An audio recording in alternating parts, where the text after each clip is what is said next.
Bonjour à tous et bienvenue sur Public Sénat. Hier, la commission des affaires économiques du Sénat auditionnait Marc Mortureux, le directeur général de l'ANSES, l'Agence nationale de sécurité sanitaire.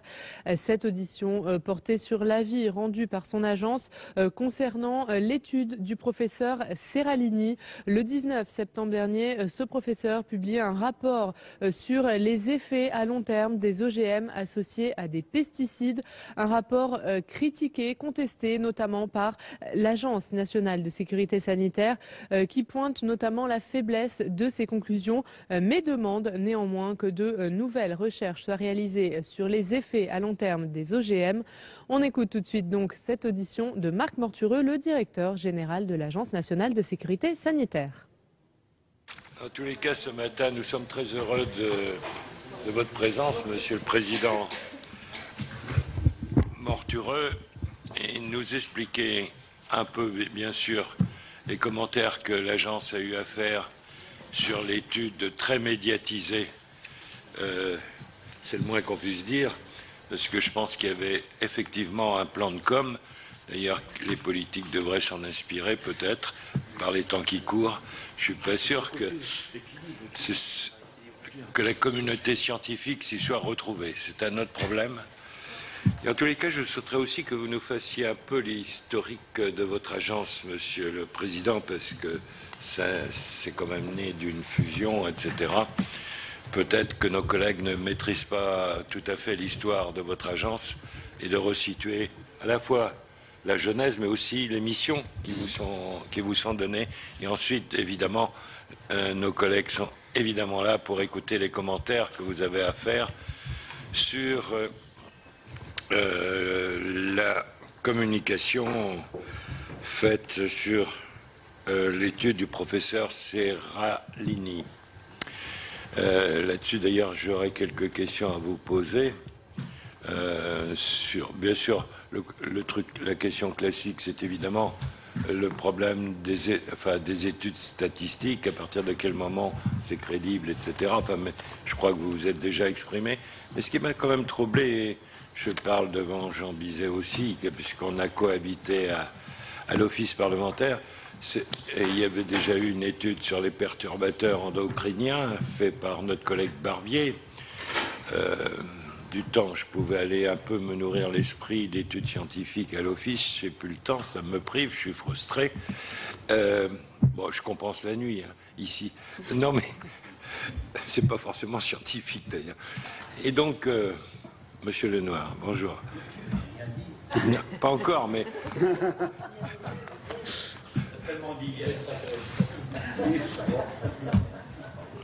Non, il y avait quand même déjà à l'époque, je me rappelle d'avoir posé le problème à l'office, le problème de savoir sur la durée des essais.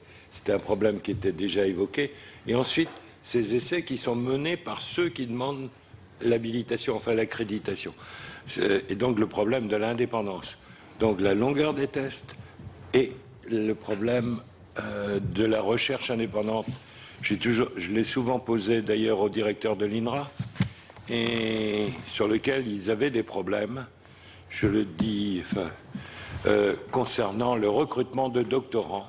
On sait bien que les doctorants sont les tâcherons de la science dans les laboratoires, et que ils subissaient une pression pour ne pas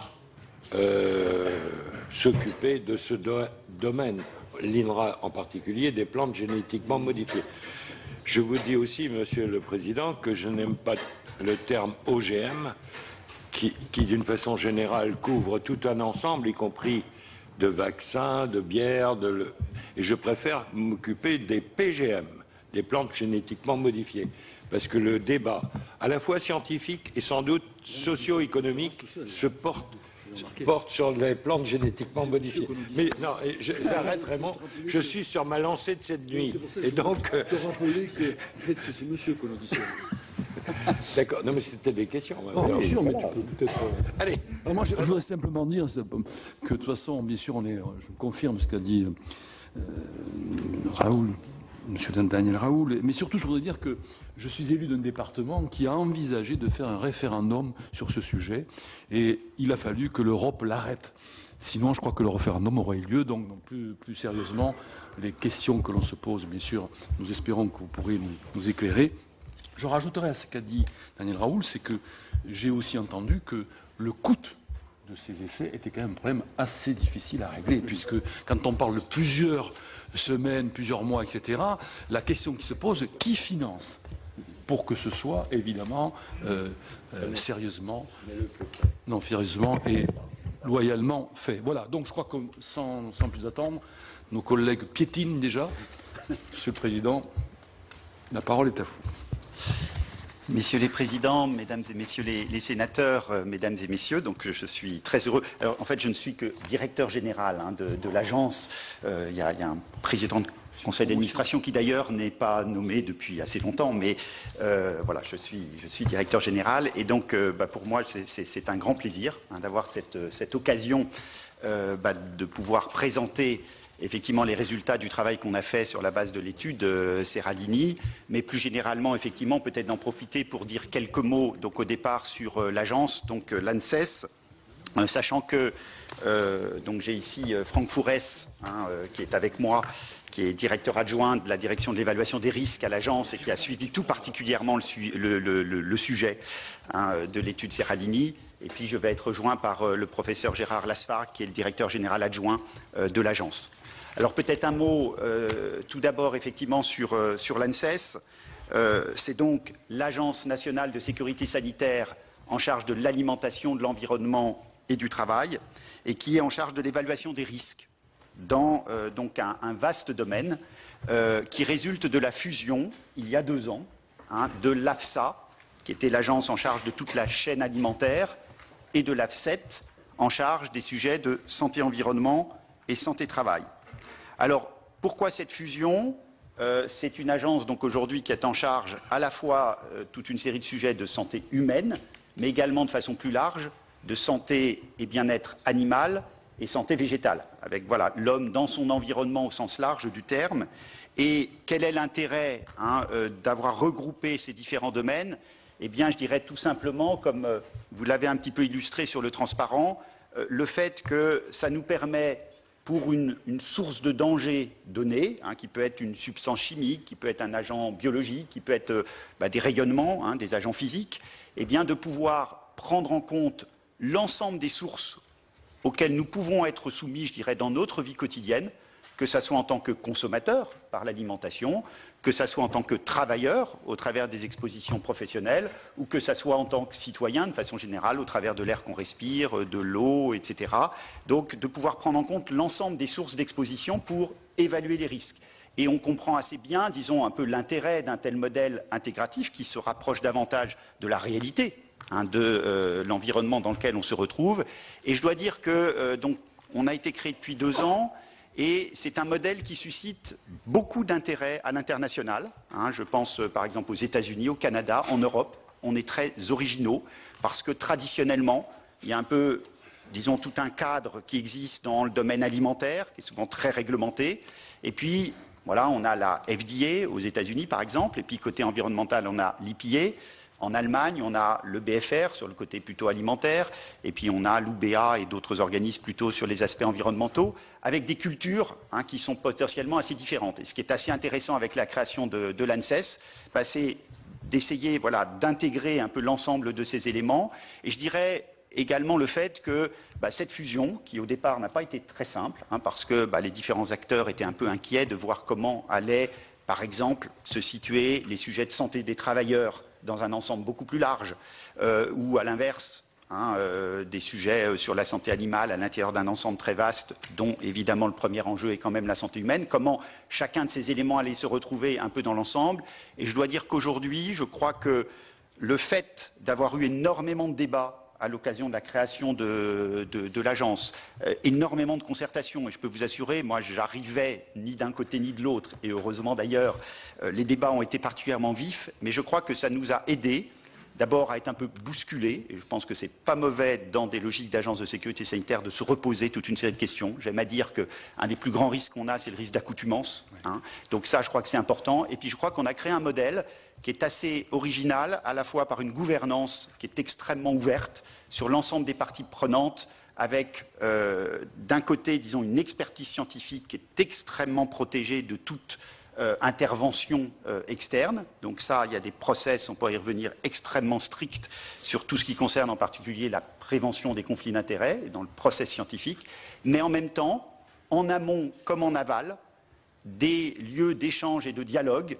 Par exemple, on a des comités d'orientation thématiques auprès de notre conseil d'administration qui lui-même est constitué un peu autour des 5 collèges du Grenelle de l'environnement, donc un peu tous les partenaires, pour pouvoir débattre avec l'ensemble des parties prenantes de notre programme de travail, de nos priorités, d'être à l'écoute de ces différents acteurs pour pouvoir intégrer dans notre programme de travail un certain nombre de préoccupations qui peuvent être portées par les uns ou par les autres. Donc ça, c'est un élément important. Et puis, en aval, des efforts, disons, de restitution, de discussion.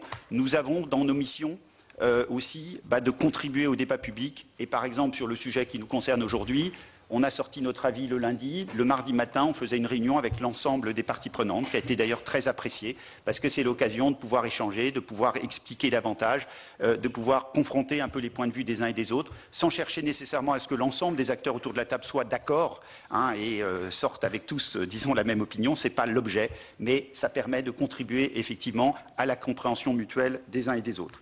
Alors, de façon concrète, l'agence donc a cet objectif de faire des évaluations de risque. Donc pour ça, on a des collectifs d'experts qui sont sélectionnés à la fois pour leurs compétences, mais aussi au regard d'exigences donc très strictes en matière de prévention des conflits d'intérêts.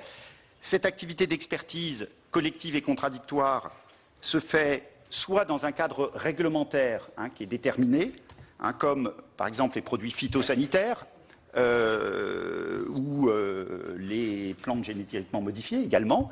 Et dans ce cadre-là, on évalue des dossiers qui sont fournis par les industriels dans un cadre réglementaire avec un certain nombre de lignes directrices. Soit on travaille en réponse à des saisines que l'on reçoit, soit des ministères, soit des différentes parties prenantes qui sont à notre conseil d'administration et qui ont le pouvoir de saisine, soit, disons, dans le cadre d'autosaisine. Et j'en profite, messieurs les présidents, pour noter que le Parlement aujourd'hui n'a pas formellement de pouvoir de saisine sur l'agence. Mais moi, je tiens à rappeler que les agences de sécurité sanitaire ont été créées par la volonté du Parlement et que, en ce qui nous concerne, on est totalement ouvert, qu'il y ait d'ailleurs des pouvoirs de saisine formels ou pas, à répondre à des sollicitations que vous pourriez avoir pour qu'on essaye de vous apporter les éléments d'éclairage qui peuvent être utiles par rapport à tel ou tel type de sujet. D'une façon générale, on est sur une logique de séparation entre l'évaluation des risques et la gestion des risques. Donc nous, on est en charge de l'évaluation des risques. La gestion, derrière, ce sont les ministères. Et donc notre rôle, en mots simples, c'est d'apporter de façon aussi objective que possible, aussi complète que possible et qu'on actualise régulièrement tout l'état des données scientifiques, de ce que l'on sait, mais également de mettre en évidence, le cas échéant, ce que l'on ne sait pas, les incertitudes qui peuvent y avoir, pour aider les gestionnaires du risque, et plus généralement un peu l'ensemble des acteurs, à prendre des décisions qui soient adaptées à la réalité de l'état des connaissances scientifiques. Alors, nous avons donc également, et pour finir sur cette présentation rapide de l'agence, donc des laboratoires qui sont répartis sur les territoires, qui sont essentiellement donc dans le domaine santé animale, sécurité sanitaire des aliments et santé végétale. Globalement, notre rôle, c'est d'apporter au pouvoir public toute l'infrastructure technique nécessaire pour qu'ils puissent faire réaliser tous les plans de contrôle et de surveillance qui sont prévus dans le cadre de la réglementation, anticiper d'éventuelles émergences qui peuvent exister, faire de la surveillance épidémiologique, et donc ça fait partie également des missions de l'agence. Alors évidemment, on est exposé sur un champ qui est extrêmement vaste aujourd'hui, donc on va parler aujourd'hui plutôt des plantes génétiquement modifiées et des produits phytosanitaires, qui sont deux sujets très importants, disons, au niveau de l'agence. On s'occupe également des biocides, on s'occupe de l'impact des téléphones portables sur la santé. On va s'occuper des sujets qui touchent aux expositions professionnelles, sujets comme l'amiante, les perturbateurs endocriniens, tout ce qui est les substances chimiques et tous les questionnements qu'il peut y avoir autour, les nanomatériaux. Voilà, un très vaste champ de compétences. Et voilà, je peux vous dire qu'on est globalement bien occupé et fortement sollicité. Alors, notre effectif, oui, pour finir, quelques chiffres clés. Donc, on a au total 1300 personnes, à peu près la moitié dans nos laboratoires et la moitié, disons, sur l'ensemble des autres activités, auxquels s'ajoutent environ 800 experts externes qui sont rassemblés dans une bonne vingtaine de collectifs d'experts dans nos différents champs de compétences. Voilà, alors j'en viens, si vous le voulez bien, plus spécifiquement donc, à ce qui nous réunit aujourd'hui par rapport à la publication donc, de l'étude du professeur Gilles-Éric Serralini, sachant que donc, le gouvernement, le jour même de la sortie de cette publication, nous a posé 2 questions. La première, c'est de déterminer si cette publication est de nature à remettre en cause ou non les conclusions des évaluations précédentes, dans le cadre réglementaire, sur cette plante génétiquement modifiée, donc le maïs NK603, et ou sur l'herbicide Roundup, puisqu'il y a les deux questions qui sont posées. Et la deuxième question qui nous a été posée, c'est d'évaluer si, à la lumière de cette étude et de l'ensemble des connaissances actuelles, il y a lieu de remettre en cause les lignes directrices actuelles en vigueur dans le cadre de la réglementation européenne.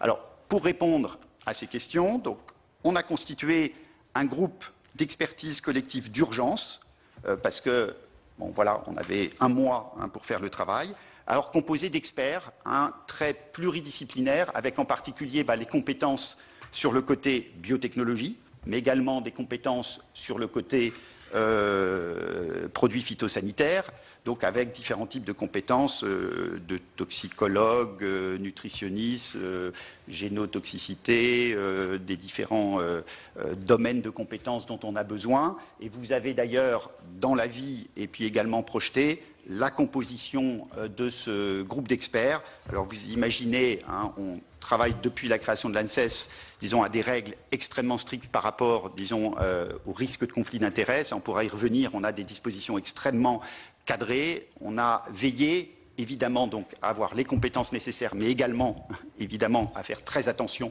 par rapport aux liens d'intérêt des différents partenaires. Mais nous avons aussi essayé de faire en sorte d'avoir un groupe d'experts, je dirais, assez renouvelés, pour avoir aussi un regard un peu neuf, disons, sur un peu l'ensemble de la question qui est posée, avec donc notamment comme président du groupe, donc un directeur de recherche de l'INRA, qui est d'ailleurs un peu spécialiste des questions faible dose, des mélanges, qui sont parmi les sujets, effectivement, qui sont posés au travers de cette étude. Alors, bien évidemment, toutes les déclarations publiques d'intérêt sont sur le site de l'agence, comme évidemment les règles systématiquement qu'on applique dans le cadre de nos procédures.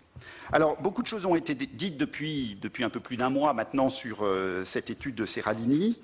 Clairement, l'agence n'a pas souhaité réagir à chaud, pour avoir le temps de faire son travail, même si 1 mois, ça reste court. Mais c'est vrai que voilà, le temps de l'expertise n'est pas tout à fait le temps des médias, mais on revendique d'avoir effectivement le temps de faire notre travail et d'apporter une véritable valeur ajoutée par une analyse aussi complète que possible, non seulement de l'étude elle-même, mais en la resituant dans l'ensemble des études et des données scientifiques disponibles, avec une approche à la fois très rigoureuse sur le plan scientifique, mais aussi en veillant à garder une attitude, je dirais, de respect, de distance pour travailler dans la sérénité et puis de porter attention aux signaux qui peuvent être tirés d'un tel travail au-delà de ses faiblesses. Sachant qu'on est de plus en plus confronté, en fait, comme ça, il y a une étude qui sort et qui est présentée comme apportant la preuve de ceci ou de cela, et que, en tant qu'agence, notre rôle n'est pas d'être un super comité de lecture d'une publication scientifique, et que c'est un petit peu la difficulté qu'on rencontre de plus en plus. Nous, notre rôle, c'est pas d'aller prendre des décisions. En général, c'est difficile de prendre des décisions sur la base d'une seule étude, donc c'est vraiment prendre le temps de resituer les éléments nouveaux qui peuvent être apportés par une étude dans l'ensemble des connaissances, et ce que nous avons essayé de faire. Alors, nous avons souhaité aussi, dans notre méthodologie, entendre les principaux protagonistes de ces débats, l'auteur de l'étude, bien sûr, que nous avons auditionné donc le 10 octobre dernier, ce qui nous a permis d'ailleurs de récupérer quelques éléments d'information complémentaires et aussi un certain nombre de données brutes par rapport à la publication. Parce qu'une des difficultés qu'on rencontre, c'est que il a prévu, il nous l'a d'ailleurs dit, plusieurs autres publications à venir, et qu'à ce stade, il y a quand même toute une série d'informations qui ne sont pas disponibles au travers, disons, de la publication qui était sorti donc il y a un mois. Nous avons aussi souhaité donc auditionner Génération Future au travers de son président François Veilleret, plus spécifiquement sur la partie phytosanitaire.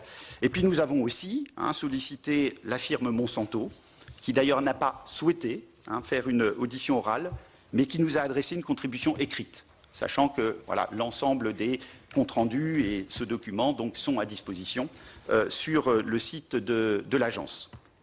Alors nous avons enfin veillé à nous coordonner avec les autres instances qui ont travaillé et qui travaillent sur cette étude. Bon, en France, le Haut Conseil des biotechnologies, avec d'ailleurs, il y a un expert commun entre le Conseil scientifique du HCB et notre groupe d'experts que nous avons mis en place, avec des points d'échange d'informations, même si par la spécificité de nos missions respectives, et en particulier on s'occupe des aspects aussi phytosanitaires qui ne relèvent pas du champ du HCB, nous avons l'un et l'autre mené de façon indépendante nos propres expertises. En Europe, nous avons été évidemment en lien avec l'EFSA, qui a d'ailleurs décidé de travailler en 2 temps. Ils ont sorti très vite une première analyse critique de l'étude et ils prévoient donc mi-novembre de sortir, disons, un avis qui va intégrer les contributions d'ailleurs des différentes agences et bien évidemment nous avons transmis à l'EFSA le résultat de notre travail. Et puis aussi avec de nombreux homologues, comme vous l'avez vu, beaucoup d'agences, les Allemands, les Néerlandais notamment, donc ont sorti très vite, disons, des avis. Alors, nous nous rejoignons très largement sur plusieurs points essentiels de faiblesse de l'étude, sur lesquels on va revenir, et surtout des conclusions qui en sont tirées par son auteur. Mais voilà, nous avons cherché à aller au-delà de cette analyse critique en faisant le point des autres études disponibles et en analysant les conclusions qui pouvaient en être tirées. Alors vous savez, il y a eu un certain nombre de méta-analyses, c'est-à-dire de travaux qui ont été faits ces dernières années pour balayer toutes les études qui existent un peu sur ces sujets d'effets à long terme des plantes génétiquement modifiées, éventuellement associées donc à des produits phytosanitaires. En regardant de près ces méta-analyses, nous avons identifié en fait que 2 études qui sont assez comparables à l'étude qui a été faite par Gilles-Éric Serralini. Donc lui avait présenté que c'était la première étude qui était faite, ce n'est pas tout à fait vrai, mais d'un autre côté, c'est vrai qu'il y a assez peu d'études disponibles.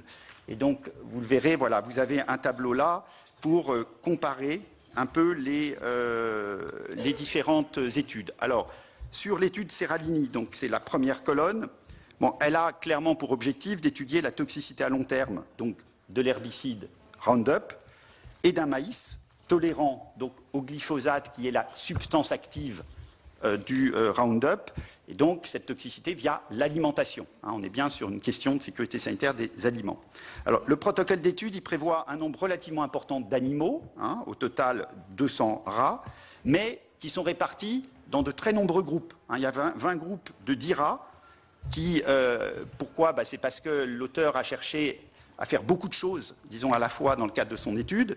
Et donc, ces groupes de 10 rats, eh bien, il y a ce qu'on appelle les groupes témoins, c'est-à-dire ceux qui n'ont pas consommé de maïs génétiquement modifié, donc qui sont un petit peu la référence, donc des groupes de 10 rats, donc des 2 sexes, et ensuite toute une série de groupes qui donc ont consommé du maïs génétiquement modifié dans différentes proportions, avec des doses ou sans dose, disons, et des doses plus ou moins fortes de Roundup, dont une dose, la plus faible, qui correspond à des niveaux qui peuvent correspondre à ce à quoi effectivement on peut être exposé, qui sont au niveau des limites maximales de résidus, qui sont prévues donc au travers en particulier de l'eau, et puis 2 autres doses qui sont à l'inverse très élevées, et notamment la 3e qui est très très très élevée.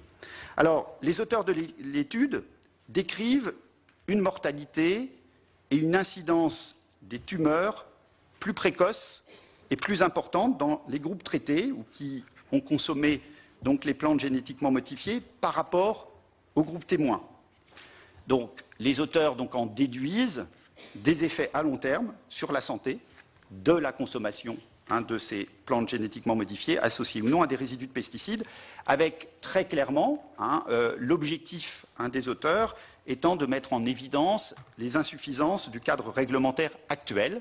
Et pour être clair, avec 2 points principaux sur lesquels, disons, ils contestent le cadre réglementaire actuel. Sur la partie PGM, génétiquement modifiés. L'auteur considère que les études qui sont imposées pour vérifier l'absence de risque chronique, donc sur le long terme, sont insuffisantes, en particulier donc sur la durée des tests requis. Donc ça, c'est le premier point. Et puis sur la partie phytosanitaire, ce qu'il faut bien comprendre, c'est que la réglementation prévoit, disons, 2 niveaux. Il y a donc les substances actives qui composent donc les produits phytosanitaires, et puis ensuite il y a les produits commerciaux. Au niveau des substances actives, le cadre réglementaire prévoit de très nombreuses études, dont des études à 2 ans, des études long terme, au niveau de la substance active, donc en l'occurrence le glyphosate. Mais ensuite, au niveau de l'autorisation des produits commerciaux, un produit commercial est composé d'une ou plusieurs substances actives avec des coformulants. Et la réglementation prévoit qu'il y a toute une série de tests sur chacun des composants du produit, évidemment en se basant sur toutes les données qui concernent la substance active. Mais ensuite, en ce qui concerne le mélange, la réglementation prévoit un test de toxicité aiguë, c'est-à-dire court terme. L'objectif est de voir si, au travers de ce test, on constate des différences importantes ou pas par rapport aux propriétés connues de la substance active. S'il y a peu de différences, on s'en tient là en s'appuyant sur toutes les données qui existent des différents éléments. Si on constate des différences, à ce moment-là, réglementairement, on peut demander des études complémentaires. Voilà, il conteste le fait qu'il n'y ait pas d'études long terme systématiques sur l'ensemble des mélanges. Donc c'est pour simplement bien cadrer les questionnements qui sont posés. Alors, nous verrons que l'expertise, comme celle de nombreuses autres agences, conduit à considérer, au travers de l'étude Seralini, qu'il n'est pas possible, sur une base scientifique, d'établir au travers des résultats de l'étude de lien, de cause à effet entre la consommation de la plante génétiquement modifiée associée, le cas échéant, avec donc des résidus de pesticides, et l'apparition des tumeurs. Alors peut-être en mots assez simples, donc vous voyez, c'est des groupes qui sont en taille limitée, de 10 rats. L'espèce qui a été choisie, ça a été beaucoup dit, c'est une espèce de rat qui, spontanément, dans des proportions assez importantes, au cours de la vie, développe des tumeurs. Donc, par rapport à l'étude qui est menée, c'est vrai qu'il y a automatiquement un certain nombre de ce que je dirais, entre guillemets, de faux positifs, c'est-à-dire de tumeurs qui apparaissent sur des rats qui ont consommé de la plante génétiquement modifiée et pour lesquels cette tumeur serait très probablement apparue sans nécessairement qu'il y ait eu cette consommation. Donc, ce n'est pas rédhibitoire et notre position n'est pas de dire en soi le choix de cette espèce de rat est nécessairement mauvais, mais à partir du moment où il y a, disons, cette caractéristique, il faut des groupes de taille très importante pour que l'analyse des écarts entre les groupes témoins et les groupes qui ont consommé la plante génétiquement modifiée, pour que l'analyse de ces écarts puisse être statistiquement représentatif. Et que globalement, les spécialistes considèrent que c'est 50-80 rats par groupe minimum qu'il faudrait avoir pour faire ça. Donc voilà, des faiblesses sur le plan en particulier statistique et méthodologique qui apparaissent et qui conduisent à considérer que cette étude n'est pas en mesure, ne permet pas de remettre en cause les analyses qui ont été faites précédemment. On pourra bien sûr revenir, disons, là-dessus. Juste un mot sur le fait que, donc à côté, il y a eu l'étude Sakamoto, donc la deuxième, qui vise à évaluer la sécurité à long terme d'un soja génétiquement modifié, qui est fortement consommé au Japon. Alors là, c'est une étude dont les caractéristiques sont plus proches des protocoles, disons, classiques, dits OCDE, qui sont utilisés. Et voilà. Le résultat de cette étude, d'ailleurs entre parenthèses, qui était cité dans un certain nombre d'endroits, mais qui n'a pas dû être beaucoup lu dans le détail, parce que quand on l'a identifiée, elle n'existait qu'en japonais, donc on l'a fait traduire, donc c'était intéressant aussi de voir ça. Clairement, au travers de cette étude, qui a un certain nombre aussi de faiblesses, ils n'ont pas constaté de différence liée au soja génétiquement modifié. Et puis il y a une troisième étude, l'étude Malatesta, qui a pour but d'étudier les effets hépatiques d'une alimentation contenant 14% de soja génétiquement modifié.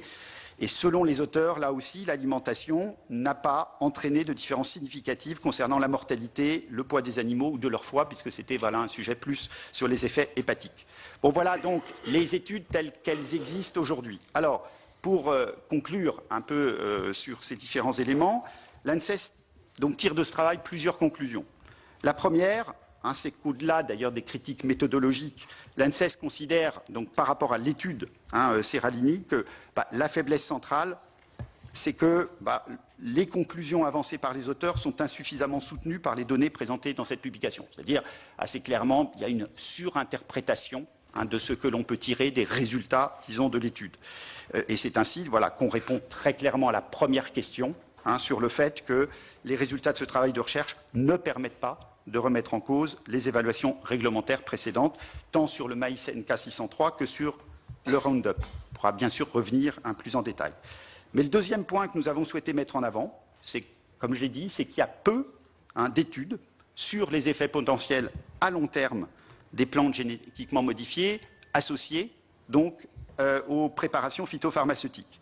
Alors, clairement, c'est une préoccupation qui rejoint des travaux et des préoccupations qui sont portées par l'agence, puisque nous avions donc, dans le cadre de la réglementation sur les plantes génétiquement modifiées, rendu un travail, il y a 2 ans, début 2011, qui visait justement à recommander que le cadre réglementaire européen soit renforcé pour intégrer ce qu'on appelle des tests 90 jours, donc c'est des études un peu intermédiaires, type subchronique, de les rendre systématiquement obligatoires, ce qui n'est pas le cas aujourd'hui. Cette évolution de la réglementation européenne est en cours depuis 2 ans. Elle devrait bientôt aboutir. Et nous, notre première recommandation, c'est que déjà, ce nouveau cadre réglementaire qui intègre l'ensemble de nos recommandations sur ce point-là puisse être adopté, disons, le plus rapidement possible. C'est le premier point. Après, au-delà du renforcement en cours du cadre réglementaire, on émet plusieurs recommandations.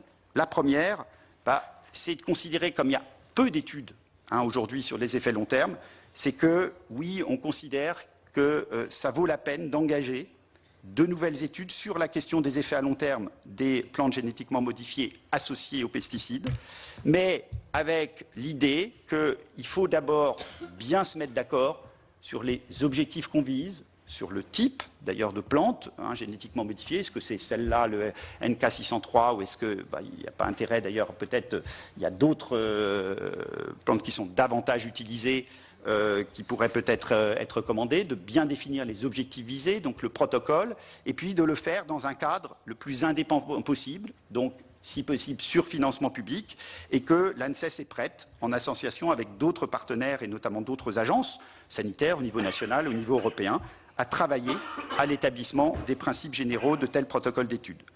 La deuxième recommandation, c'est de renforcer les recherches sur les effets des expositions cumulées, ce qu'on appelle les effets cocktails. L'agence s'est investie sur le sujet. Il y a eu un projet qui a été soutenu par l'ANR, dit Périclès. Mais clairement, on est vraiment dans une problématique aujourd'hui de recherche. C'est complexe. Trouver des méthodologies pour pouvoir bien caractériser, disons, les différentes situations que l'on peut retrouver, parce qu'évidemment, le sujet des mélanges est d'une complexité terrifiante en termes, disons, de nombre de possibilités possibles. Donc il y a besoin de développer des méthodes aussi alternatives à systématiquement des expérimentations animales. Et on est vraiment dans une logique de recherche et qui dépasse d'ailleurs la simple logique substances actives coformulant des pesticides. C'est donc dans un cadre plus général, mais qu'on retrouve aussi là-dessus. Et puis notre troisième recommandation, mais qui constitue un peu la conséquence logique des 2 points précédents, et qui s'inscrit donc dans un cadre plus large que ce dossier spécifique, c'est nous considérons qu'en tant qu'agence de sécurité sanitaire, dans un certain nombre de cas, nous aurions besoin de pouvoir mobiliser des financements publics, soit au niveau national, soit au niveau européen, dédiés à la réalisation d'études et de recherches d'envergure, parce qu'on pourra y revenir effectivement sur les coûts. On est là sur des études qui sont potentiellement très coûteuses et visant à consolider les connaissances sur les risques sanitaires insuffisamment documentés. Alors, clairement, la question du financement public d'études et recherches s'inscrit dans un paysage scientifique constitué de publications d'origine diverses.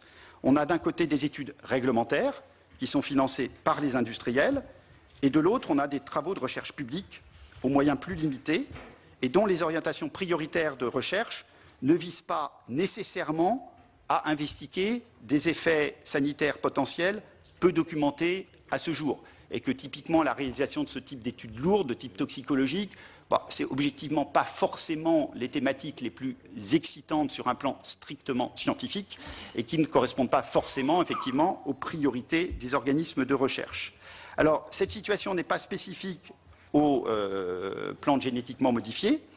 D'autres domaines peuvent être également marqués par un manque de connaissances scientifiques et une attente sociétale particulièrement aiguë en matière de recherche publique indépendante. Alors, je vais être clair, et je finirai là-dessus. Notre but n'est pas en soi de réclamer nécessairement plus d'argent public. On est dans un contexte de toute façon qui est complexe.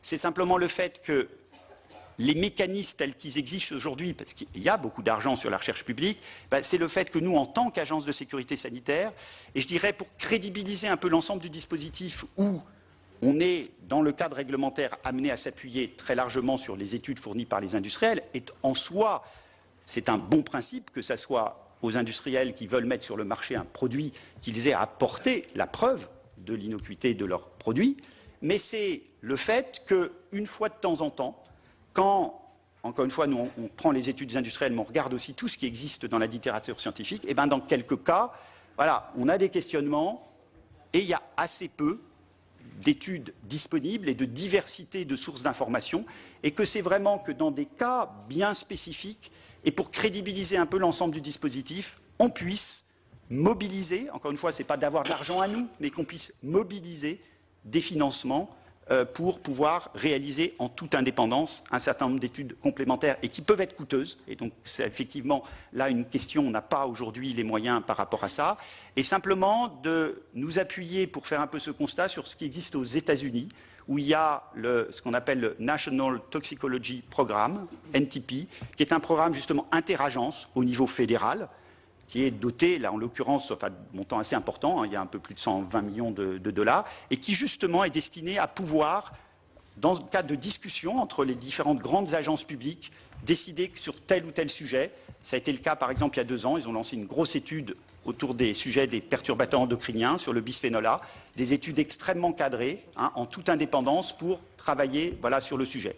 Voilà, alors je voudrais juste en conclusion dire que cette proposition d'ailleurs rejoint une des recommandations faites dans le rapport de la mission sénatoriale sur les pesticides. Sa présidente est ici, Sophie Primas, qui a fait une analyse très approfondie de la question de l'évaluation des produits phytosanitaires et qui, disons, contient plusieurs propositions qui rejoignent effectivement pleinement nos propres constats. Et puis je finirai par le fait que cette proposition, de voir comment, disons, créer des mécanismes pour mobiliser des moyens lorsqu'on en a besoin, c'est quelque chose que, d'ailleurs, avant même l'étude Serralini, nous avions clairement explicité dans la contribution que nous avons faite aux assises de la recherche et de l'enseignement supérieur, qui est un des aspects qu'on a évoqués.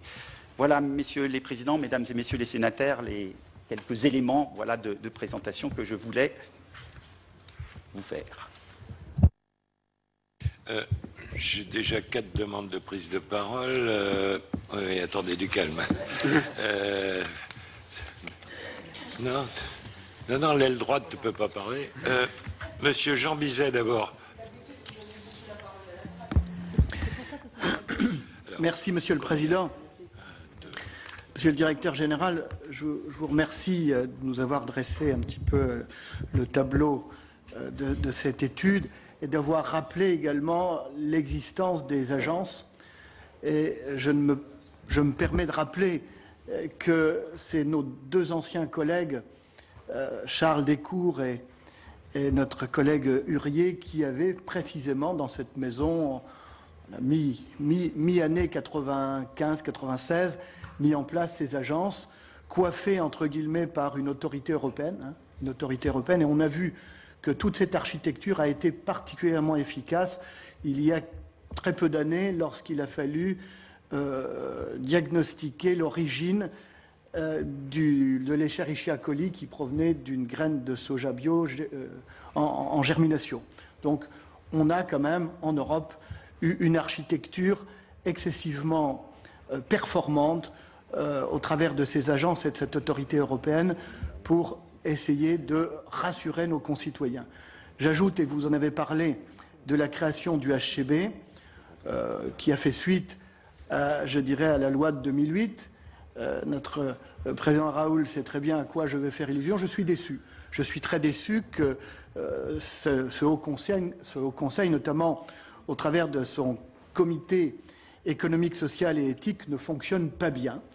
Il y a deux comités, un comité scientifique et un comité économique, social et éthique. Pourquoi il ne fonctionne pas bien? Non seulement parce qu'au niveau de ce comité, eh bien, la proportion des pros ou des antis est 2 tiers, 1 tiers, dans le sens des antis. Il aurait fallu que ce soit à peu près équilibré, mais là, on est dans le réglementaire. J'en avais parlé à ministre de l'époque, M. Borloo, mais on n'avait pas pu rectifier la chose. Mais surtout, l'architecture du HCB avait été conçue de façon à ce que le comité scientifique donne des avis, et uniquement des avis, et le comité économique, scientifique et éthique fasse des recommandations. Or, si ça fonctionne mal, c'est précisément parce que personne ne reste à ta place au niveau du comité économique, social et éthique, c'est-à-dire que les membres de ce comité veulent s'arroger le droit de parler de la chose scientifique, alors que c'est le rôle uniquement des experts et des scientifiques. Voilà pourquoi ça fonctionne mal. Je l'ai dit à l'époque que j'ai démissionné au bout d'un an. Je serai un peu plus court. Donc voilà, moi je voulais le rappeler. Donc si je parle des agences, si je parle du Haut Conseil, c'est pour souligner, si vous voulez, c'est qu'on a tout fait pour créer de la confiance. Or, plus on a créé, plus on a généré de l'incompréhension et de l'inquiétude de nos concitoyens. Et ça, c'est dû à deux choses. Tout simplement des communications intempestives des uns ou des autres, notamment des politiques. Nous ne sommes pas exempts de critiques à ce sujet. Et puis, je ne rentrerai pas, sauf si vous me questionnez, Monsieur le Président, sur les contre-vérités qui ont été émises par M. Serralini, qui, avant d'être un chercheur, est un militant. C'est son droit, sauf qu'en l'occurrence, il s'est positionné comme un manipulateur. Les choses sont très claires, et je peux en répondre là-dessus. Bon, il y a deux choses qui me troublent dans cette étude. La première, c'est qu'au bout du 4e mois, il a annoncé avoir découvert un certain nombre de choses. Or, un chercheur qui, par définition, a de l'éthique, aurait dû, de façon collégiale, alerter la communauté scientifique internationale en disant « Je suis en face d'un problème de santé publique » au bout simplement du 4e mois. Il a attendu 2 ans pour le faire. Donc, il y a manipulation. Voilà, j'en arrête là. Moi, mes conclusions, c'est qu'en la matière, en termes de propriété des traits génétiques, propriété intellectuelle des traits génétiques, nous avons perdu. La France a perdu. La France a perdu également l'expertise parce que les chercheurs sont partis. Donc moi, la question est la suivante, Monsieur le Directeur Général. Est-ce que nous pouvons éviter de faire des études, des expérimentations sur des animaux de laboratoire, parce que derrière tout cela, il y a quand même des souffrances animales, et passer à des méthodes beaucoup plus modernes, telles la toxigénomique, etc., qui nous apporteront beaucoup plus d'informations, beaucoup moins chères et beaucoup plus rapides. Merci. Madame Prima, peut-être, la présidente. Non, mais je vous sollicite en tant que présidente. Merci, Monsieur le Président. Merci de me donner la parole. Je vous remercie, Monsieur le Directeur Général, pour cette intervention de ce matin, pour faire référence effectivement au travail de la mission d'information dont nombreux collègues sont ici et la rapporteuse n'est pas là, mais elle se joint évidemment Nicole Bonnefoy à cette étude. Vous dire que évidemment les recommandations que vous formulez ce matin vont dans le sens des recommandations également de la mission d'information.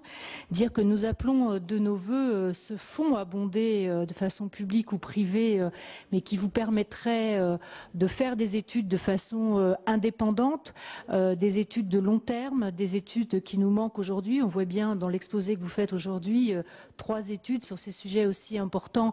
Ce n'est pas suffisant et c'est de la responsabilité publique de prendre en charge un sujet aussi important, mais dans la sérénité qui doit être la vôtre avec le recul et l'expertise.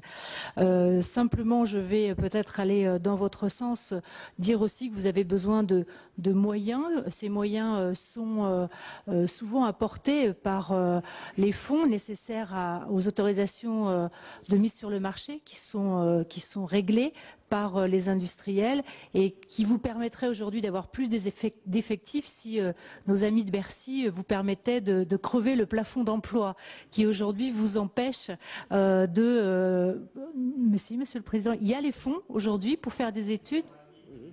Ah oui. nos amis entre guillemets. Oh, c'est les nôtres, on va dire, ce sont les nôtres. Voilà. Donc il y a ce problème de plafond d'emploi, je sais, qui est un problème récurrent et important pour l'ANSES et qui permettrait de donner des moyens en expertise et en hommes nécessaires. Et c'est un sujet sur lequel je pense qu'il faudra que les législateurs se penchent d'une façon ou d'une autre. Voilà. Donc nos recommandations vont exactement dans le même sens que ce matin. Ce sont des sujets, que ce soit les pesticides ou les plantes génétiquement modifiées, qui demandent de la sérénité, qui demandent de l'expertise et qui demandent surtout d'écouter tout le monde, parce que tout le monde a besoin d'être écouté, mais qui demandent beaucoup de recul. Donc je propose que votre agence soit vraiment au cœur et ait les moyens de mener ces travaux tant sur le plan financier que sur le plan humain. Merci. Madame René Nicou. Oui, moi aussi je voudrais remercier Monsieur le Directeur pour cette présentation et puis souligner l'importance qu'il y a à avoir une agence nationale qui est indépendante pour pouvoir tirer les conclusions nécessaires sur ce type de produits. Et je voudrais revenir au sujet qui nous concerne vraiment aujourd'hui concernant ces études réalisées par le professeur Seralini. Et peut-être cela m'a échappé, mais dans la présentation que vous avez faite, je n'ai pas entendu parler de l'espèce de rat utilisée par Monsanto dans ces études. Et donc, je voudrais que l'on puisse faire des comparaisons avec ce qui a été utilisé dans un premier temps. Et d'autre part, je trouve que votre conclusion, la première conclusion, semble un peu sévère par rapport aux résultats de l'étude Seralini, dans la mesure où il est dit que, bon, elle n'apporte pas d'éléments supplémentaires. En revanche, vous avez dit auparavant qu'elle était un peu une alerte par rapport à la toxicité possible, mais qu'il y avait besoin davantage de recherches et que sur la durée, il y avait besoin de faire d'autres recherches. Donc, je pense qu'il y a là prolongation nécessaire de ces études pour rassurer les usagers que nous sommes tous de produits qui ont à un moment été soumis à ces traitements, que ce soit les OGM consommés par les animaux ou les OGM que nous sommes susceptibles de consommer directement après transformation, ne serait-ce que les céréales qui sont données aux enfants. Si, Monsieur Bailly. Je ne sais pas s'il y a des PGM dans le comté. Mais... Non, justement, le comté, c'est interdit avec toute production d'OGM et donc de tourteaux, etc. Mais je voudrais dire, Président, que c'est une très bonne idée d'avoir fait cette rencontre ce matin parce que je crois qu'elle est importante et je crois que ce serait l'objet même de pouvoir le faire régulièrement parce que je crois que ça pourrait être important pour nous. Et vous le comprendrez que j'y suis très attentif, Président du groupe d'études de l'élevage, avec ce problème des OGM, nous sommes très interrogatifs, vous le pensez bien, donc très attentifs.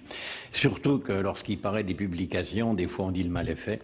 Vous avez les journaux, on a vu quelle ampleur ils ont donné, même s'il y a eu des modifications après, elles étaient beaucoup moins en grand titre, et puis il fallait presque rechercher la grandeur, donc en disant que cette étude, c'était très interrogatif, mais le mal est souvent fait. Et je me rappelle quand même que l'agriculture, mais la filière d'élevage avait tant subi de pertes après ce qu'on appelait la vache folle, les farines animales, et toutes les conséquences qu'a pu avoir pour le monde agricole, et ce pendant des années, ça veut dire aussi qu'il faut être très vigilant et très attentif, parce que ça avait été catastrophique. Donc je crois que c'est très important qu'il y ait absolument plus d'études très sérieuses, moi c'est ce que je demande. D'abord avant les publications dans la presse, il serait quand même bien qu'on puisse d'abord les valider. Je ne sais pas comment cela est possible, parce que je vous ai dit tout à l'heure que le mal était fait. Et puis je crois qu'il faut vraiment, parce qu'entre nous même, on ne sait pas trop, moi personnellement je ne suis pas trop OGM. Mais quand même, en même temps, je me pose la question, c'est la compétitivité de notre agriculture si les autres les utilisent dans les années à venir. En même temps, je suis interrogatif parce que je suis producteur de lait pour ceux qui ne le savent pas. Notre métier, c'est aussi de nourrir le monde. On sait qu'il y aura 3 milliards de personnes à nourrir de plus dans 50 ans. Alors, comment on fait?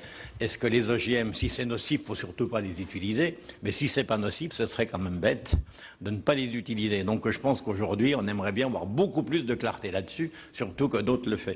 C'est pour ça que personnellement, je pense que c'est au niveau européen, par une recherche très indépendante, qu'elle puisse être faite. Donc vous avez parlé tout à l'heure de moyens. Moi, personnellement, j'y souscris, parce que je crois que c'est vraiment la question des décennies qui viennent. Avec Madame Nicou et un autre collègue, vous le savez que la commission Prospective nous a chargé de faire un rapport que nous publierons dans quelques mois. C'est Madame Nicou qui en est un peu le chef d'orchestre sur l'avenir des campagnes. Bien, l'avenir des campagnes, elle va dépendre aussi de l'agriculture. Et quelle agriculture? C'est difficile de dire en 2040 ou en 2050 sur l'avenir des campagnes. Et je crois que les OGM sont quand même une des questions dont elle aimerait savoir. Alors, et puis ma dernière question aussi, c'est avec l'INRA, parce que nous avons quand même beaucoup confiance en cet institut qui nous a apporté beaucoup à l'agriculture. Quel est votre mode de fonctionnement? Merci. Merci. La dernière... demande de parole dans ce premier. Non, mais vous affolez pas. On va couper en deux. Sinon, le directeur va se perdre dans la somme des différentes interrogations. Madame Lindemann, s'il vous plaît. Oui, première question, l'indépendance des experts de l'ANS. Parce qu'il me semble quand même qu'il est important de savoir quels sont les experts qui sont choisis et comment on a la certitude qu'il n'ait aucun conflit d'intérêts, fût-il indirect, avec un certain nombre des industries ou des secteurs concernés. Et ne serait-il pas opportun que sur des avis, on puisse avoir la liste annexée des chercheurs ou des experts qui ont été consultés pour pouvoir mesurer leur réelle indépendance au regard de ce qu'on peut supputer, ou bon, même si c'est des fois que des supputations, néanmoins il y a un souci de transparence qui paraît tout à fait indispensable. La deuxième chose, c'est que je pense qu'en France, on a pris beaucoup de retard dans le développement de la recherche et de l'enseignement de la toxicologie. J'avais suivi au Parlement européen tout ce qui était autour de REACH, mais aussi d'autres secteurs, et on voyait qu'on avait des toxicologues dont l'âge moyen était supérieur au mien, ce qui quand même pose problème. Donc, par ailleurs, il y a donc un problème de formation aussi, parce que pour avoir des experts indépendants, il faut aussi beaucoup de gens compétents. Troisièmement, s'agissant alors là, c'est pas directement à Lens que c'est produit, c'est quand même qu'on est en l'éternel débat que notre collègue précédent a engagé sur le fait qu'on voudrait que ce soit européen, mais qu'au niveau européen, eh ben, ils veulent pas. Il y a des tas de pays pro-OGM très fortement convaincus, que quand on obtient des décisions, comme par exemple celle qu'on a prise de la non-mise en culture, on n'a pas pris de mesures concernant l'importation de produits que nous considérons comme ne devant pas être développés en plein champ chez nous. Donc au bout d'un moment, effectivement, on se met dans une situation difficile. Donc, mais ça c'est une question qui n'est pas celle de Lens, qui est de savoir jusqu'où on va quand même arrêter cette schizophrénie d'interdire des choses chez nous et de les permettre chez les autres pour qu'ils viennent vendre chez nous, quoi. Bon, au bout d'un moment, moi je considère que tout ça ne peut pas tenir. Alors je connais parfaitement les règlements européens, mais si on ne fait jamais de bras de fer avec nos collègues européens, croyez-moi, les multinationales auront gagné par rapport aux États. C'est simple, voilà. Donc au bout d'un moment, il faut créer des conflits. On l'a fait avec les États-Unis pour les hormones, à l'époque, on a payé, mais on a, d'accord, mais au moins on n'a pas de vos hormones en Europe. Donc je considère que sur un certain nombre de sujets, on peut poser... Oui, d'accord, bien sûr. Mais c'est tout le problème de l'importation. Donc maintenant, il est fondamental qu'on pose cette question. Reste que sur l'indépendance de Lens, je voudrais qu'on puisse avoir la certitude, qu'on puisse avoir accès aux experts qui ont donné un avis. Merci. C'était ça la question. OK. Monsieur le directeur, vous répondez à cette première série de questions. Merci beaucoup. Oui, je peux commencer. Voilà, je vais peut-être commencer effectivement sur la question de l'indépendance des experts et de l'expertise, disons, au niveau de l'ANSES. Enfin, on essaye de dire ANSES, oui, mais voilà. On a essayé de trouver, disons, un vocable qui se comprenait bien à l'étranger aussi. Hein, disons, voilà, Alors, très clairement... Bon, l'indépendance de l'expertise, c'est effectivement un élément, mais totalement clé et critique d'ailleurs, qui a fait l'objet de beaucoup de débats au moment de la fusion. Et on a mis en place vraiment toute une série de dispositifs pour créer les conditions de l'indépendance de cette expertise. Le premier élément, c'est au niveau de la sélection des experts et donc la question de la prévention des conflits d'intérêts. Par rapport à ça, on a deux niveaux qui sont très importants dans le processus. Le premier niveau, c'est au moment où on constitue nos collectifs d'experts, et on les renouvelle tous les 3 ans, et je crois que le renouvellement est un élément important, d'ailleurs, dans le dispositif.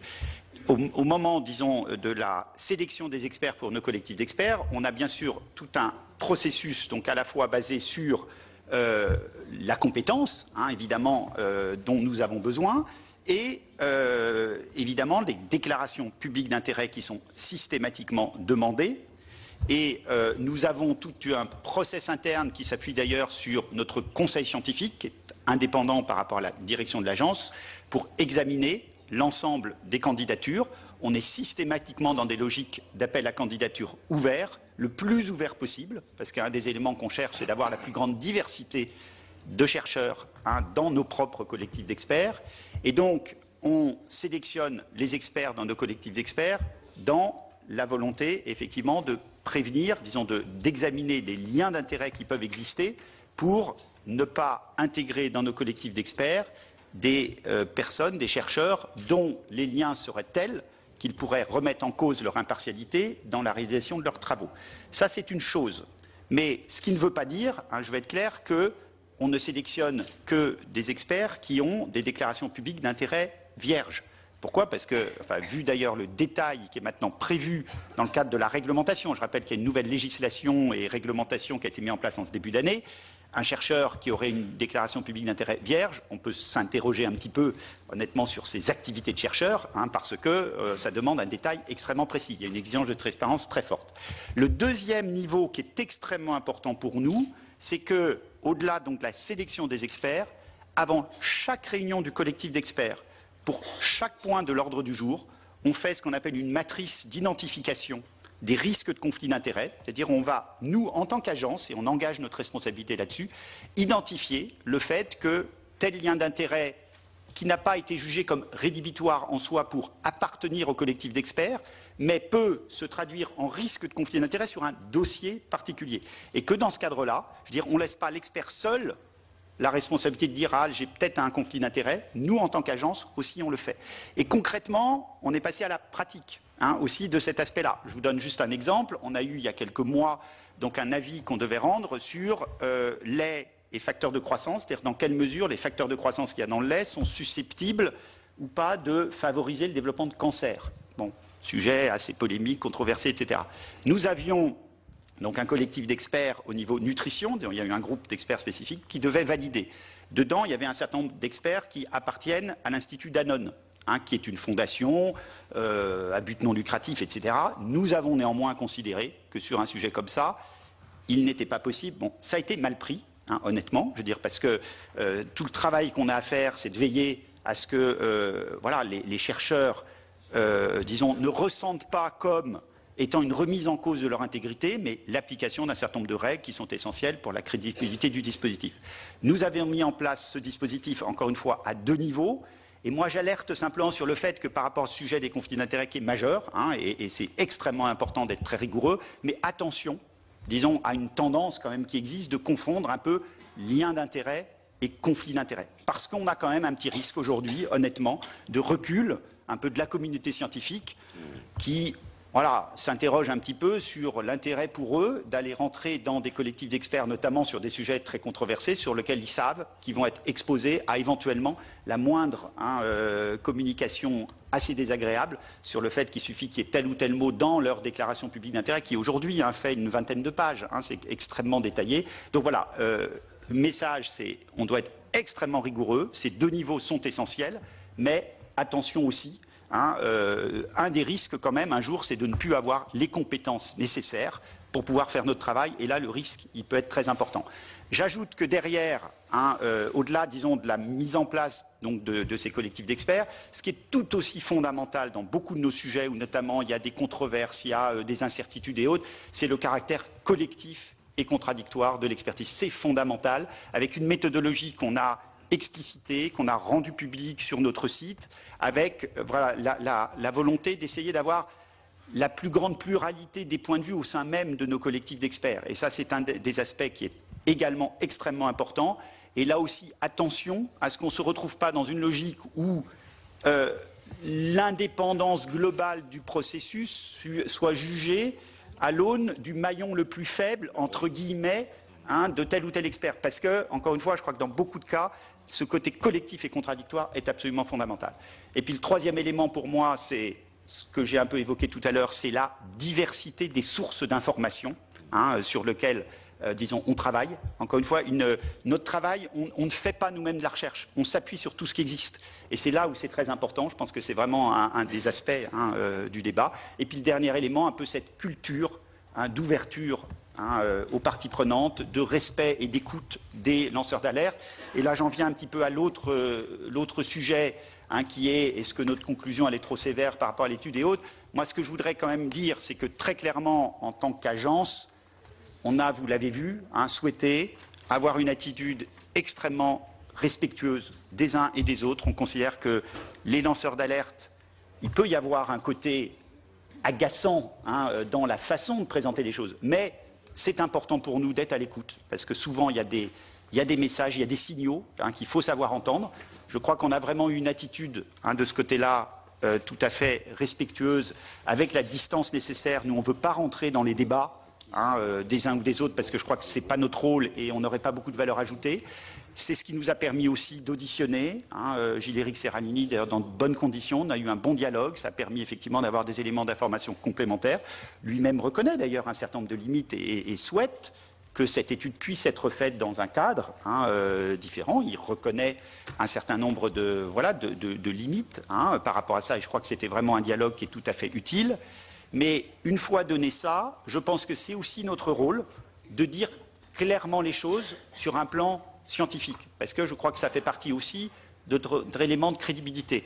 Et donc par rapport à l'étude elle-même, oui, on dit clairement, et je crois que là on rejoint un peu tous les collectifs d'experts qui se sont prononcés, sur des limites telles que ça ne permet clairement pas, sur le plan scientifique, de fonder un lien de cause à effet. Ça, clairement. Mais je finirai, et je vais donner la parole au professeur Gérard Lasfargue, éventuellement pour apporter deux éléments complémentaires, c'est que notre attitude, même par rapport aux plantes génétiquement modifiées, c'est quand même le fait que notre rôle, c'est en permanence d'anticiper des questions complémentaires, d'aller toujours plus loin dans l'état des connaissances scientifiques, parce que ces technologies, elles sont encore assez récentes. Le NK603, c'est une plante où il y a une modification qui a été apportée pour générer l'expression d'une protéine qui permet d'être résistant à l'herbicide Roundup. Mais on commence à voir des dossiers dans lesquels il n'y a pas une protéine, il y en a 5. Maintenant, de plus en plus d'événements. Et ça va potentiellement conduire à ce que la plante génétiquement modifiée soit de plus en plus éloignée de la plante d'origine. Et que le principe qui est le principe d'équivalence, de regarder cette différence, eh bien, il y a un jour où c'est un principe qui risque d'être dépassé. Donc notre rôle, c'est d'être en permanence en anticipation d'un certain nombre d'évolutions. Et donc, pour nous, le débat, disons, autour de ce cadre réglementaire, bien sûr, il faut qu'on travaille à voir comment la nature des dossiers peut conduire à des questions nouvelles et voir comment il faut documenter scientifiquement les éléments pour éventuellement être en capacité un jour de proposer des évolutions dans les protocoles, et c'est ce que nous faisons. Donc voilà, à peu près, disons, quelle est notre posture et notre attitude sur ce dossier, comme voilà, sur l'ensemble des dossiers qu'on est amené à traiter. Peut-être, Gérard Lasfargue, un mot sur, voilà, par rapport, disons, l'espèce de rat et voilà, un peu les questionnements sur est-ce que, voilà, on est plus sévère en étudiant l'étude de Serralini par rapport aux études réglementaires ou autres. J'ai déjà dit un mot sur les espèces de rats, mais Gérard Lasfargue va en dire un mot. Oui, par rapport aux espèces de rats donc, qui étaient choisies dans l'étude de Gilles-Éric Serralini, c'est pas tant ça que l'on a critiqué que l'interprétation qu'il fait des données de son étude en termes de résultats. Sur l'espèce de rat, son choix, il nous l'a motivé quand on l'a auditionné. Il était donc de choisir cette espèce de rat Sprague-Dawley pour avoir donc un même protocole avec une même souche de rats que celle qui est utilisée dans les études réglementaires. Le seul problème, c'est que cette étude de Ras-Prague-Dole, elle est utile dans les études de toxicité à plus court terme, les études à 90 jours ou les études de toxicité aiguë. Dès qu'il s'agit d'une étude de cancérogénèse qui doit être menée sur le long terme, cette souche de rat pose des problèmes parce qu'elle fait un nombre de tumeurs spontanées extrêmement important. Par exemple, pour les tumeurs mammaires qui ont été étudiées, à 2 ans, vous avez 60% de tumeurs spontanées chez les rats, de façon naturelle, sans traitement. Et donc, si on veut avoir une puissance statistique pour se donner les moyens de conclure s'il y a vraiment un effet là, de l'OGM associé au Roundup, il fallait au moins 80 à 100 rats par groupe si on voulait avoir une puissance statistique suffisante, ce qui donnait un coût de l'étude absolument faramineux. Donc, si vous voulez, il est parti sur une double hypothèse, c'est-à-dire, voilà, est-ce que les tests à 90 jours sont prédictifs d'effets à plus long terme sur la cancérogénèse, et puis est-ce qu'il y a effectivement des effets de cancer attendus. Et donc, il a pris, dans ce cadre-là, une souche de rat que l'on peut utiliser pour une étude de cancérogénèse, mais qui devrait être utilisée avec un nombre beaucoup plus important. Et dans les protocoles habituels, quand il s'agit d'études de toxicité aiguë, effectivement, on utilise cette souche de Ras-Prague-Dole. Quand il s'agit d'études de cancérogénèse, c'est d'autres espèces de rats qui sont en général choisies pour pouvoir limiter le nombre d'animaux dans les groupes et donc les coûts correspondants de l'étude. Puisque vous savez que l'étude de Gilles-Éric Cellini a coûté déjà 3 millions d'euros. Et si on veut rajouter de la puissance statistique avec un nombre beaucoup plus important d'animaux dans chaque groupe, il faudra monter à 5-10 millions d'euros, voire plus pour une seule étude. Et donc ça pose la question effectivement derrière de la problématique des méthodes alternatives. Alors actuellement, ce qui est utilisé donc, et ce qui est exigé dans le cadre réglementaire, notamment pour les phytosanitaires par rapport à la nouvelle réglementation qui s'est mise en place au niveau européen, on peut avoir un certain nombre de textes in vitro, donc avec des méthodes alternatives qui sont extrêmement intéressantes pour, au départ, identifier des dangers, des propriétés de danger, soit de la substance active dans une préparation phytopharmaceutique, soit des coformulants. C'est ce qui est fait actuellement, donc ce qu'on demande dans les dossiers qui sont déposés. Par exemple, des dangers comme la génotoxicité d'un produit, comme le risque de voir apparaître des mutations de gènes ou mutations de chromosomes, ou les effets perturbateurs endocriniens. Donc ça, avec des tests et méthodes alternatives, on peut déjà mettre en évidence ces propriétés de danger. C'est extrêmement important parce que ça fait d'emblée écarter un certain nombre de produits, de substances actives, voire de coformulants. Par exemple, pour vous donner une idée, sur les herbicides comme le Roundup, il y avait des coformulants qui étaient dérivés du nonylphénol, qui sont maintenant interdits parce qu'on a vu des propriétés justement de perturbations endocriniennes grâce à ces tests. Donc il y a un certain nombre de tests qui ont des capacités prédictives sur des effets à plus long terme, soit de cancer, soit de perturbations endocriniennes, et ça c'est extrêmement important de les mettre en œuvre et de vérifier qu'ils sont bien présents dans les évaluations réglementaires des dossiers, notamment pour les produits phytopharmaceutiques. Voilà. À côté, évidemment, se repose la question sur des effets plus spécifiques, voilà, de faire des études à plus long terme, comme l'a dit notre directeur général. Alors, je vous signale que le président de la commission du développement durable, l'aménagement du territoire, a une réunion à 11 heures. Aussi, je souhaiterais que vous posiez directement vos questions sans faire de déclaration préalable pour profiter au maximum de l'expertise de notre invité, ou de nos invités, excusez-moi, professeur. Et donc, j'ai encore 6 demandes de prise de parole, en sachant qu'il est moins 16, et donc, très succinctement, uniquement les questions. Merci. Monsieur Bourquin. Oui, trois questions, monsieur le directeur. Vous savez que la question de l'indépendance est une vraie question. Plus il y a d'intérêt, plus l'indépendance est difficile. Et de grandes études internationales, y compris d'épidémiologiques, ont été démontrées parfois que des personnes qui avaient une notoriété scientifique, elle a été dilapidée ensuite quand on connaît les liens d'intérêt avec certains groupes. Moi, je ne voudrais pas, monsieur le directeur, que l'étude de monsieur Cellini soit passée à la trappe. Je pense que c'est un coup de tonnerre qui s'est passé. Il a ce mérite-là. Et ce coup de tonnerre était nécessaire parce que, sous des prétextes qu'il faut nourrir le monde, sous des prétextes que on était en train de nous proposer les OGM comme un fait accompli. Et ça, mais je crois que j'avais demandé à ce qu'on pose les questions parce alors, qu'il y a je pose la question, mais vous m'excusez, Monsieur le Président. Et on doit finir à 11h. C'est une question importante. Je pense qu'elle a eu un rôle et plus rien ne sera comme avant après. La deuxième chose, je vous pose une deuxième question, s'il te plaît. Le recul des pesticides. Le Grenelle avait dit 50% en moins de pesticides d'ici 2018. Il continue d'augmenter en ce moment. Jusqu'où on ira? Jusqu'où on ira? Et dernière chose, il y avait une autre étude qui était à l'université d'Alston, en Angleterre, qui disait que l'effet cocktail ajouté à l'effet durée provoquait la maladie de Parkinson et la maladie d'Alzheimer. C'est quand même un peu bizarre que ces études-là passent quasiment sous le boisseau, alors que souvent ce sont des coups de tonnerre, mais parce qu'il y a des intérêts financiers énormes, un certain type de développement de l'agriculture et de l'agroalimentaire qui fait qu'on passe sous silence ces études qui sont pourtant très importantes. Voilà les trois questions. Merci, Madame Borzai, rapidement. Alors, rapidement, bien sûr. Oui, mais il y en a 6 questions. Donc. Alors, au début, on prend son temps, après... On peut quand même laisser parler. Mais non, les gens. sinon, au début, on prend son temps, puis après, on est pressé. Nous, au début, chacun intervenait pendant un quart d'heure. Maintenant, on intervient en 2 minutes maintenant. Bon, on va. Je pense que Monsieur Bourquin, je pense que mes collègues de la commission de développement durable accepteront qu'il y ait un débordement pour qu'on puisse vider les questions. Donc on se donne jusqu'à 11h15. Merci, je pense que mes collègues l'accepteront. Merci, Monsieur le Président. Je vais éviter de répéter ce qui a été dit avant moi.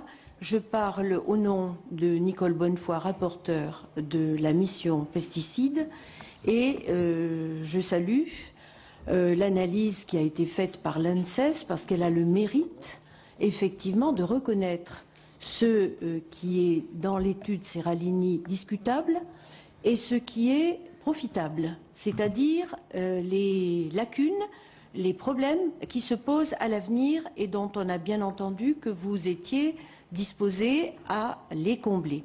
Je partage également l'avis de Madame Frima, la présidente de la mission sur les pesticides, parce qu'il faut travailler dans la sérénité. Et je voudrais, Monsieur le directeur, vous indiquer que je ne sais pas ce que ça veut dire crédibiliser un peu. Je préférerais qu'on crédibilise. Vous avez dit à plusieurs reprises un peu. Moi, je crois que par rapport à l'opinion par rapport à l'opinion publique, ça ne supporte pas le mi-chemin.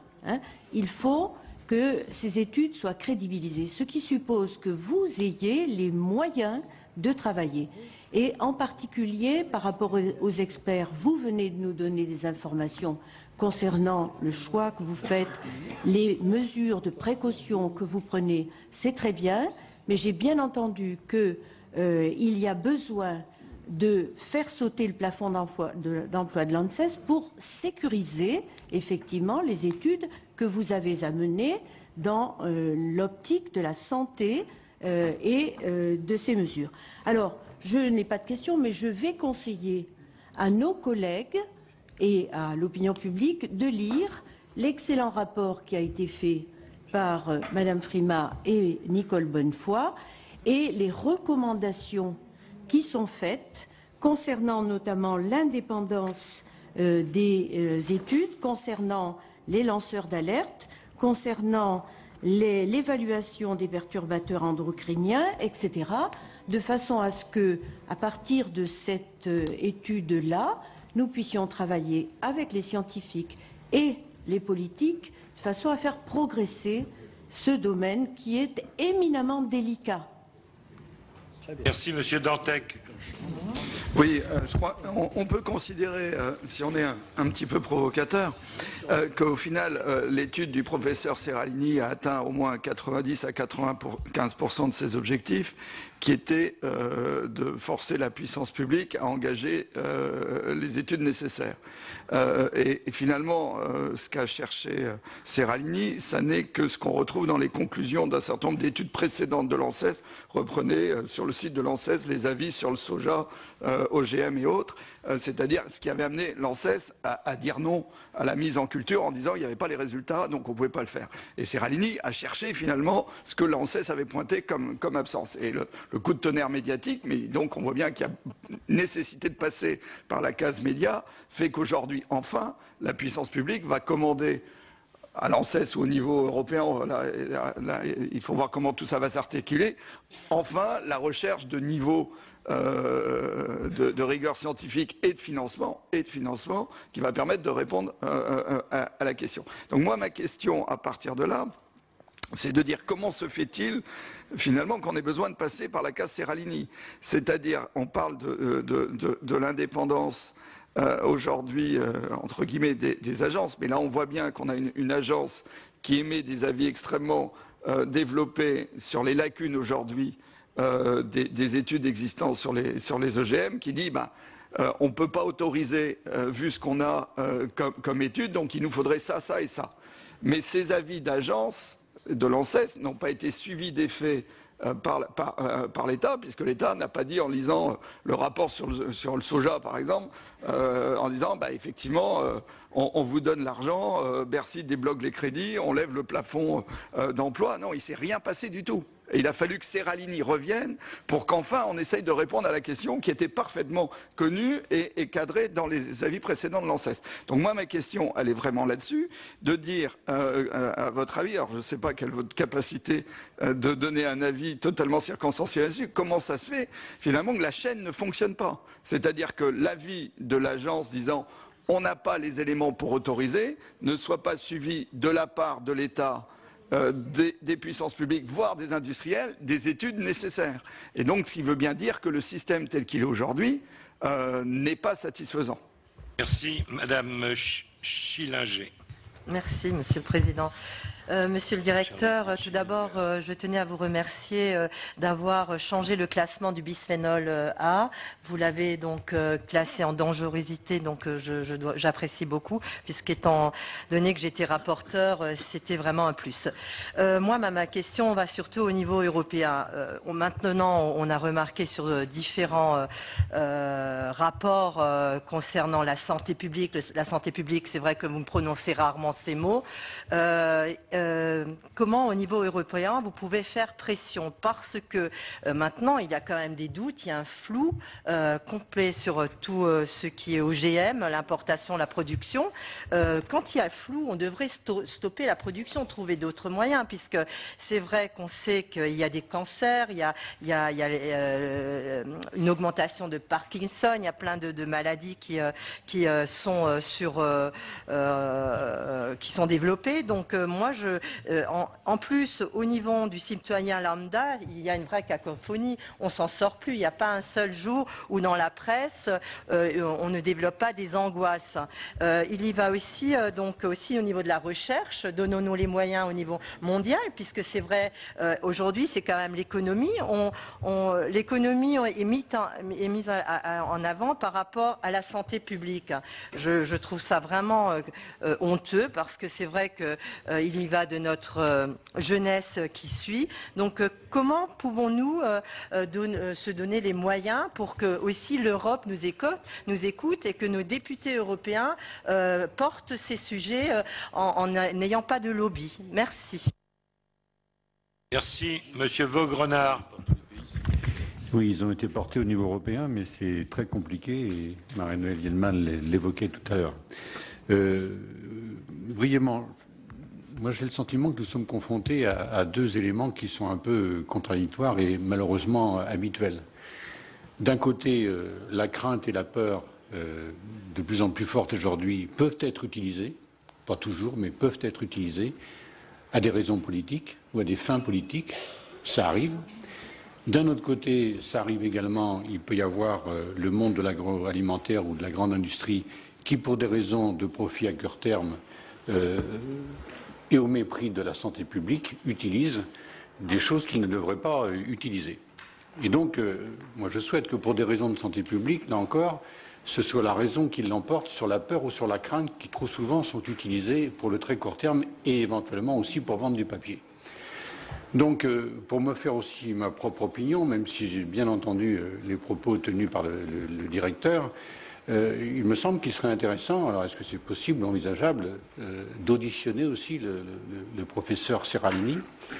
Et pourquoi ne pas imaginer, ce qui ne se fait rarement au Sénat, semble-t-il, mais je pense que c'est une erreur, des auditions contradictoires, pour que nous nous fassions notre propre opinion, et ensuite pour que nous ayons à intervenir éventuellement à légiférer. Je trouve que nous le faisons, vous l'avez peut-être fait, mais moi j'ai encore jamais bénéficié, mais ça fait qu'1 an que je suis là, d'auditions contradictoires dans quelque commission d'enquête que ce soit.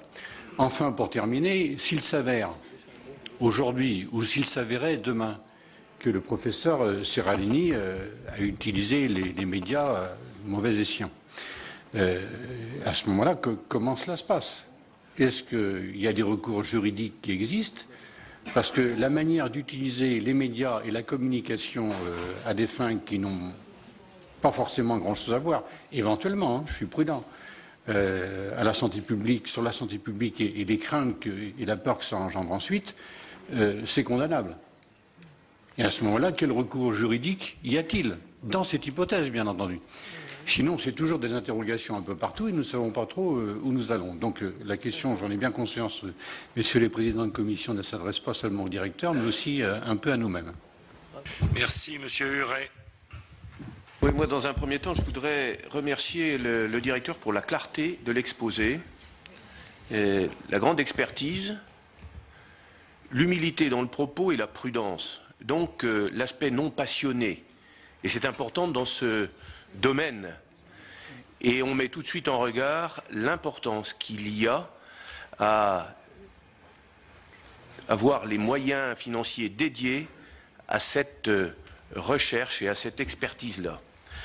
Le deuxième point, c'est le problème posé par la médiatisation d'études, je dirais non abouties, ou en tous les cas insuffisamment expertisées, et qui a des conséquences, Gérard Bailly l'a dit tout à l'heure, dans un domaine qui nous concerne, des conséquences en termes économiques. On a fragilisé une filière agricole, mais aussi une filière alimentaire, et le mal est fait.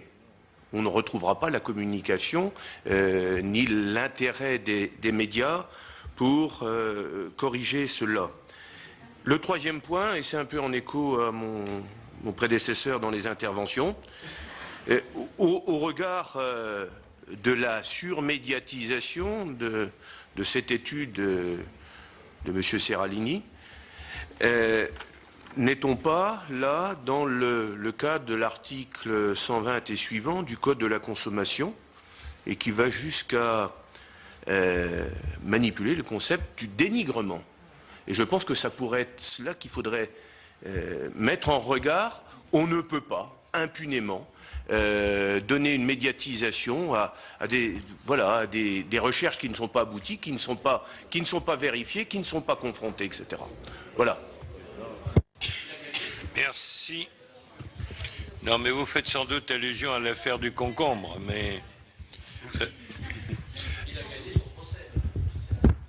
Pardon, qui c'est qui parlait là? Non, je vous en prie.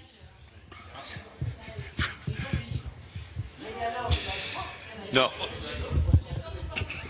Écoutez, mes chers collègues, vous n'allez pas re-entamer le débat.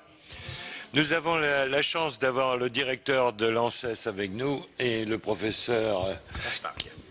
Oui. Et donc, je souhaiterais profiter et non pas que vous entamiez un match entre vous. Non, derrière tout ça, en tous les cas, ce que je retiens, c'est qu'il y a un véritable problème de recherche indépendante et le problème de expertise, lien d'intérêt et conflit d'intérêt. C'est deux choses complètement différentes. Et en particulier en recherche clinique, il y a forcément, au moment de la phase d'essai clinique, il y a forcément un lien d'intérêt entre le fournisseur de la molécule et la recherche clinique. Et ce n'est pas pour ça qu'il y a conflit d'intérêt. Et si on continue à aller trop loin avec le balancier sur ce genre de lien, on n'aura plus d'experts. Ça, c'est un véritable problème. Vous l'avez d'ailleurs évoqué. C'est le problème du balancier. Bon, je vous laisse la parole à tous les deux. Excusez-moi. Merci, Monsieur le Président. Je vais être assez rapide. Merci pour les contributions des uns et des autres. La première chose, Madame Lienemann, j'avais oublié de préciser aussi sur le fait que, clairement, la liste des experts du groupe est bien annexée à l'avis. Et ça, c'est systématique. Soit c'est des collectifs d'experts spécialisés qui sont permanents et leur composition est sur le site en permanence, soit c'est des groupes qu'on constitue spécifiquement et à ce moment-là, on met systématiquement la liste en annexe à l'avis. Et par ailleurs, toutes les déclarations publiques d'intérêt sont sur le site. C'est un point important. Après, le côté que l'étude Seralini ne doit pas passer à la trappe, je crois que justement, ça a été souligné derrière. Effectivement, encore une fois, nous, on a une position qui est claire par rapport à une surinterprétation des résultats, mais d'un autre côté, voilà, on a un certain nombre de propositions. Alors, clairement, on s'interroge effectivement pourquoi il faut avoir ce genre d'études. Première chose que je voudrais dire, c'est que objectivement, on n'a pas attendu en soi cette étude pour faire un certain nombre de choses. D'ailleurs, vous l'avez rappelé, le cadre européen, malgré tout, est, je crois qu'on peut dire, le plus exigeant, disons, dans les différentes régions du monde. Aujourd'hui, il a progressé au fur et à mesure, mais encore une fois, nous considérons qu'il y a effectivement des choses à faire. Et donc nous, effectivement, sur plusieurs dossiers, on a émis des avis défavorables dans la mesure où n'étaient pas intégrés dans les dossiers pour l'évaluation un certain nombre d'exigences que nous considérons comme nécessaires, et en particulier autour de ces essais dits à 90 jours, et avec des éléments en termes de puissance statistique suffisants pour réduire très fortement le risque de passer à côté, disons, d'un événement qui mériterait d'être regardé de plus près. Alors, typiquement, nous, ce qui nous a un peu marqué, c'est qu'on voit bien qu'à partir du moment où, et il y a de bonnes raisons, je crois vraiment pour ça, la réglementation n'impose pas de façon systématique des essais à 2 ans, et il y a vraiment de bonnes raisons pour ça, et la problématique aussi de veiller à n'imposer des expérimentations animales que quand c'est nécessaire est un élément très important à prendre en compte, mais le fait que ça ne soit pas obligatoire fait qu'on constate qu'il y a très très peu d'études disponibles. Et c'est là où on considère que ça vaut la peine. Et notamment, ce qui nous intéresserait, c'est d'essayer de mieux travailler pour voir si ces essais, donc nous qu'on préconise de façon systématique à 90 jours, donc c'est du subchronique, c'est un peu un équivalent d'une dizaine d'années de consommation côté humain, si on veut, avec toutes les précautions à prendre sur les transpositions. Dans quelle mesure ces études peuvent être de bons sentinelles à éventuellement détecter des signaux par rapport à des effets à plus long terme. Et que dans ce cadre-là, ce qui manque typiquement par exemple dans l'étude Seralini, c'est que nous n'avons pas toute l'analyse de toute une série de paramètres à cette étape de 90 jours, permettant d'analyser un peu dans quelle mesure il y a des signaux qu'on peut détecter à 90 jours et qui pourraient conduire, au cas par cas, ou pas, de décider qu'il serait nécessaire de faire des études complémentaires.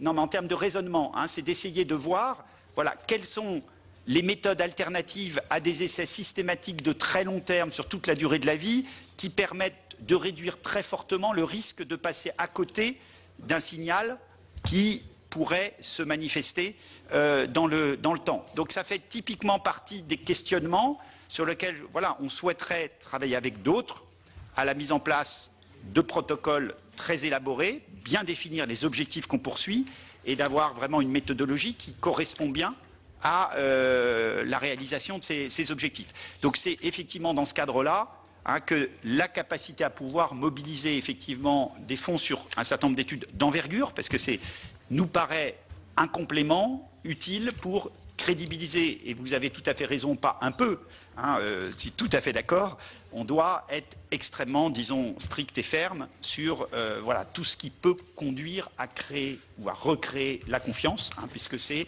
quand même l'objet aussi du travail qu'on essaye de mener. Alors, après, les questions sur la consommation de produits phytosanitaires, ça c'est des sujets qui ont été beaucoup évoqués effectivement dans la mission, qui ne relèvent pas très directement, disons, du rôle de l'ANSES. La seule chose que je peux dire, c'est qu'on voit aujourd'hui monter le nombre de dossiers que l'on reçoit sur des produits alternatifs, d'autres types, disons, de substances que des substances chimiques, qui concrètement ne vont pas nécessairement complètement remplacer, mais qui au moins peuvent permettre en combinaison à réduire le recours à des substances chimiques. Mais ça, voilà, c'est tout le plan Ecophyto 2018, effectivement avec un certain nombre de questionnements, la nécessité aussi de voir dans la durée comment effectivement les choses vont pouvoir évoluer. Gérard Laspargue, est-ce qu'il y a des... Parce que je ne suis pas tout à fait satisfait de la réponse. La question qui était posée, c'était plus de dire, sans revenir sur l'aspect scientifique Serralini, de dire, voilà, l'ANSES a émis un avis en amont de Serralini qui disait on n'a pas les études, donc on ne peut pas autoriser. Et derrière, l'État n'a rien fait. C'est-à-dire, et puisque une partie des questions du débat portait sur l'indépendance aujourd'hui des agences, est-ce que ça ne veut pas dire, et ça avait été mis assez clairement, je l'ai cité dans ma déclaration générale sur le débat sur l'expertise, un rapport qui était de l'Assemblée nationale, qui est de dire, une des questions posées n'est-elle pas du coup de se dire l'agence doit avoir la mainmise sur son budget et sur ses emplois, elle ne doit pas être dans une négociation au cas par cas avec les différents ministères de tutelle pour aller chercher ces financements, pour elle-même être en capacité de hiérarchiser les questions principales qui se posent. Et dans ce cas-là, vous auriez été vous-même en situation de dire là, il y a un enjeu majeur, on n'a pas dans ce qui est aujourd'hui dans les publications la capacité, donc nous on va aller chercher ou le financer avec d'autres agences à l'échelle européenne. Mais est-ce que c'est sur cette question-là que je vous ai interrogé ? Enfin, moi, par rapport à ça, le débat me dépasse un peu aussi, pour partie. Clairement, déjà, sur, disons, les propositions qu'on a faites, en fait, début 2011, c'est vrai que, non pas que rien n'a été fait, mais ça prend beaucoup de temps. C'est-à-dire, vont probablement être maintenant, prochainement, intégrées les propositions qu'on a faites. Il a fallu se battre, mais les ministères nous ont aidés, malgré tout, dans ce cadre-là. Mais c'est vrai que ça prend du temps.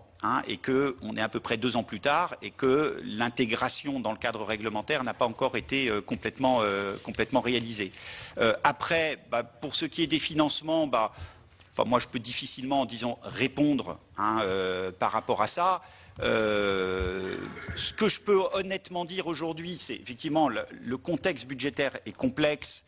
Et ce qui a été évoqué tout à l'heure sur les problèmes de plafond d'emploi, là c'est juste un aspect très spécifique, c'est qu'il se trouve que sur l'évaluation des produits phytosanitaires, en fait on est maintenant dans une réglementation où les industriels décident de déposer leur dossier dans un des pays de la région. Il y a 3 grandes régions, on est dans la zone sud, donc avec l'Espagne, le Portugal, l'Italie, la Grèce. Compte tenu de la situation économique dans ces pays, tous les dossiers arrivent chez nous. Donc on a les dossiers, on a l'argent pour évaluer les dossiers puisque ce sont des taxes et effectivement on a cette difficulté que de ne pas pouvoir recruter les personnes dont nous avons besoin temporairement, éventuellement, en tout cas en adaptation. Ce qui est clair au niveau de l'agence, c'est que on ne bradera pas le travail d'évaluation des dossiers. Donc en tout état de cause, ça se traduit concrètement aujourd'hui par la constitution d'un certain nombre de stocks et de délais qui ne c'est pas souhaitable, mais voilà, c'est la situation, c'était pour éclairer un peu plus spécifiquement les choses. Oui, je voulais simplement rajouter un petit quelque chose par rapport à la question qui a été posée sur le problème des maladies neurodégénératives, Parkinson, Alzheimer, etc. Pour dire qu'effectivement, il y a un certain nombre d'études expérimentales qui pointaient surtout la problématique des pesticides et du lien avec la maladie de Parkinson, qui a un certain nombre d'études épidémiologiques chez l'homme qui également ont mis en avance cette suspicion donc d'effets sanitaires des pesticides. Et dans ce cadre-là, il y a une commission des maladies professionnelles donc, qui existe dans le cadre du régime agricole et dans lequel on a rapporté justement un certain nombre de ces études et qui a permis donc de reconnaître dans un tableau de maladies professionnelles la maladie de Parkinson comme une conséquence de l'exposition aux pesticides d'une façon générale. Et ce qui permettra probablement de pouvoir derrière avancer non seulement en termes de réparation de maladies professionnelles chez un certain nombre d'agriculteurs, mais aussi en termes de prévention évidemment derrière chez ces agriculteurs. Juste parce qu'on me rappelle sur 2 points, disons, sur lesquels je n'ai pas répondu assez clairement. D'une part, par rapport à la question de faire des auditions contradictoires, simplement, d'informer que, pardon, oui, c'est vous-même qui le ferez, voilà, que l'Office parlementaire, donc l'OPESC, a prévu effectivement l'organisation d'auditions en présence de l'auteur Éric Serralini le 20 novembre prochain. Et donc nous y participerons, bien sûr, en tant qu'agence. Et puis d'autre part, il y avait des questions par rapport à la collaboration avec l'INRA. qui sont des collaborations extrêmement fructueuses et sur un peu tous nos sujets, bien entendu. Et d'ailleurs, on s'appuie, vous l'avez d'ailleurs vu sur la composition du groupe d'experts, il y a un certain nombre de chercheurs qui viennent de l'INRA dans ce groupe d'experts.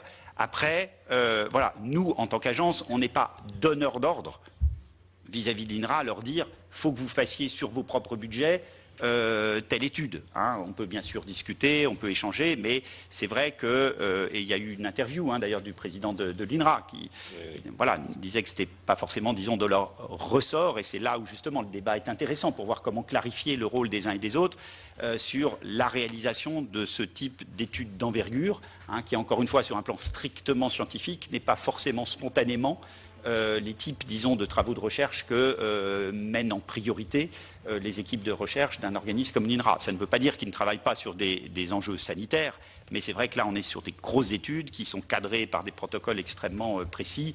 Et donc, voilà, on a un peu ce questionnement sur lequel, effectivement, il faut éviter de donner le sentiment que chacun se renvoie la balle. Que, voilà, on va nous dire, l'organisme de recherche, c'est pas eux, mais c'est l'agence qui dit, on n'a pas les moyens, disons, de commanditer ce genre de choses. Et c'est dans ce cadre-là que l'expérience qui existe, effectivement, aux États-Unis avec ce programme, et encore une fois, c'est sans revendiquer que ça soit nécessairement au niveau de l'ANSES en tant que tel, ça peut être effectivement au niveau européen, c'est-à-dire le questionnement, il y a eu plusieurs questionnements sur l'Europe. C'est clair quand même que nous, on essaye de veiller à éviter, disons, des duplications aussi d'expertise et de travaux, parce qu'on est dans un cadre réglementaire qui est européen, donc on contribue à essayer de pousser aussi au niveau européen à ce qu'un certain nombre de choses évoluent, mais c'est clair qu'au regard de l'ampleur de ce genre de travaux, il serait intrinsèquement plus satisfaisant que ça puisse se faire à l'échelle européenne. Ceci dit, il faut que les mécanismes puissent être trouvés, et aujourd'hui, c'est vrai que l'expérience montre que ce n'est pas toujours, effectivement, très simple.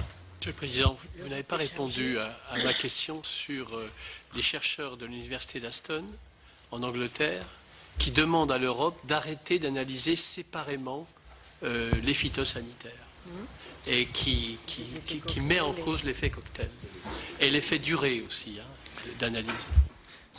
Alors, dans l'évaluation des phytosanitaires aujourd'hui, on a commencé au niveau de l'agence, donc dans l'évaluation des préparations que l'on a en charge d'évaluer, donc à évaluer justement les polyexpositions. Et en particulier, quand il y a deux substances actives, par exemple, dans une même préparation, donc d'évaluer séparément chaque substance et puis donc l'effet conjoint éventuellement des deux substances pour voir s'il y a un effet d'additivité des effets toxiques ou au contraire un effet synergique, interactif, multiplicatif. Donc nous on a commencé à le faire, voilà, et évidemment on milite au niveau européen pour que ces polyexpositions commencent à être prises en compte dans l'évaluation, bien entendu, ce qui n'est pas encore le cas actuellement de façon officielle.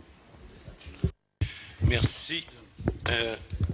Monsieur le Président, simplement, la question qui a été posée tout à l'heure, à la fois par un certain nombre d'entre vous, sur un problème, mettons, que vous auriez détecté. Vous ne pouvez pas l'imposer à l'INSERM, vous ne pouvez pas l'imposer à l'INRA, vous ne pouvez pas l'imposer aux autres EPST.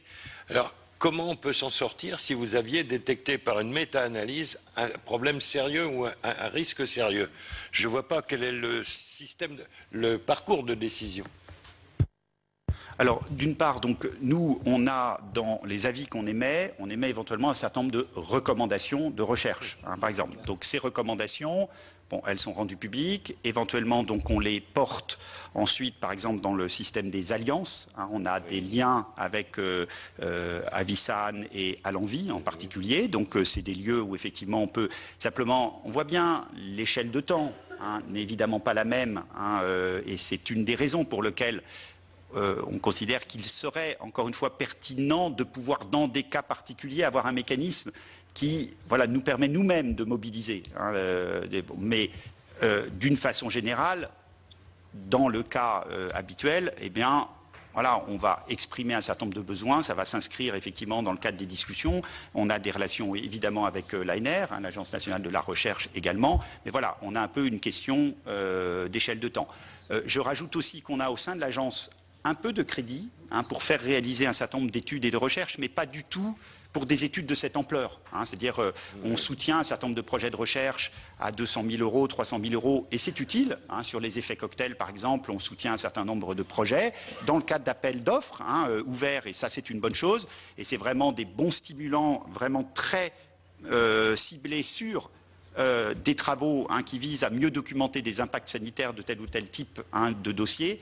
Mais là, on est dans une configuration, on est plus sur une grosse étude qui va nécessiter effectivement des moyens que nous n'avons pas. Et là-dessus, voilà, notre capacité, c'est d'alerter les ministères, c'est de pouvoir, disons, discuter, encore une fois, au niveau national ou au niveau européen. Le modèle, entre guillemets, auquel je fais référence, c'est aux États-Unis un modèle qui est au niveau fédéral et qui est interagence. Simplement une petite piste, vous pourriez avoir un droit de tirage sur les programmes blancs de l'ANR, éventuellement. Mais, Monsieur le Président, je voulais... Il faut malheureusement clore ce débat. Moi, ce que je retiens, c'est que on a eu dans le passé des expériences qui ont montré que de toute façon, le ministère ou le gouvernement n'avait pas échappé à des responsabilités. Donc, il y a deux niveaux qui me paraissent essentiels.